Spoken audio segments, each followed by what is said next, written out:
kuma sai ya kwari Allah ya ga mu dari dai muke zama da shi dari dai muke zama da shi nan da yi ladi can ko muna nan da shi babba muna fada babba suna na ana cewa ana zaben ma don ne masu sauki a baka wanda take buge mutane cewa haka mutane ke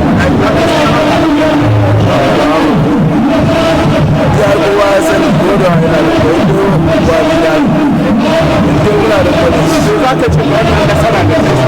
cewa da karkasha na ji daɗi sosai na gode ma Allah saboda har da gwamnati su samu samu ya yi to ne za ka ce wa kura matawa da arewatawa da yake nan ne zana kasu kowa ga wani wani bahare ne da kake ganin har yau akwai wani tambaya tsakanin ku a kuke kowa ne ke da arewa akwai mutum ne su kwanai ne ke da kamar da wata arewa wadanda alasa su ba ki sanna na gaba kana da sako kan rabatar da ya da alasa ko kana ganin kin da alasa ne wuce kana da kuma kike wani abu ba wannan ba ne ai kowa ya kama shi kana ba da gana alasa sai ya kwari Allah ya ga mu dari dai muke zama da shi dari dai muke zama da shi nan da yi ladi can ko muna nan da shi babba muna fada babba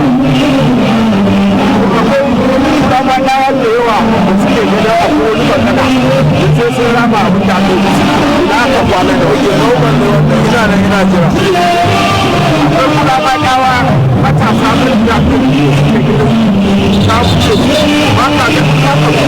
suna mutane ke kuma yaro ne sosai ba dan bana ana sai Allah ya ba ya kai ni da babban da na ce da ke har ne na bi ce amma da sallah ni ba da ni ba yaro ne ya yi ba lokaci ne zo da kuka ce amma ba wanda ya kai zan kai inda zan kai ba wanda ya tunani zan kai inda na kai ne za ka ce game da soyayya da ake nuna ma musamman da yawa gaskiya ne ina masu yana yi kowa godiya kuma a cewa da ta wula ya wani kira kake da shi wa kura madawa kowa ga mutum shi kowa gudu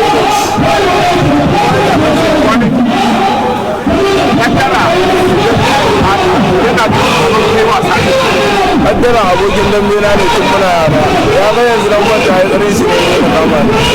amma tun ya ga kaddara ne a kansu na iya gaban su na shi haka yake gaban su kaddara na shi wadan ba duk ga su yaran na wani suka yi lantijan ko duk abin da yaran da ka yi abokan dambe na ne sai albukin na suwa to kawai ne ɗaukaka ta zo wanda muka daina dambe da su suka daina kama ne har da yaran muka tashi da su a kansu ma gaban su ma na shigo nan ba a kansu ma na iyaka wani kana gani sunan da mai kima ko na da kansa ko da ce haka in an ƙara lafiya ko ban yi shi ba amma da kana so yi makamanci insha Allah ka ka iya kama kafar lafiya da za ka kama da lafiya musamman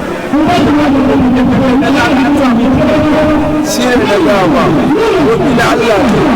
ba su na hankali ko ban kai su ba zai yi makamanci su zai yi koyi ko wani haɗin kai da kuma jama wanda ke da makoka akwai ina nan ga mutum kuma na kuma nuna kuma dan ba ko da wata ta za a yi jama da sabo ke nan na dan ba ko da wata da za a yi ko da baranwa ko da baranwa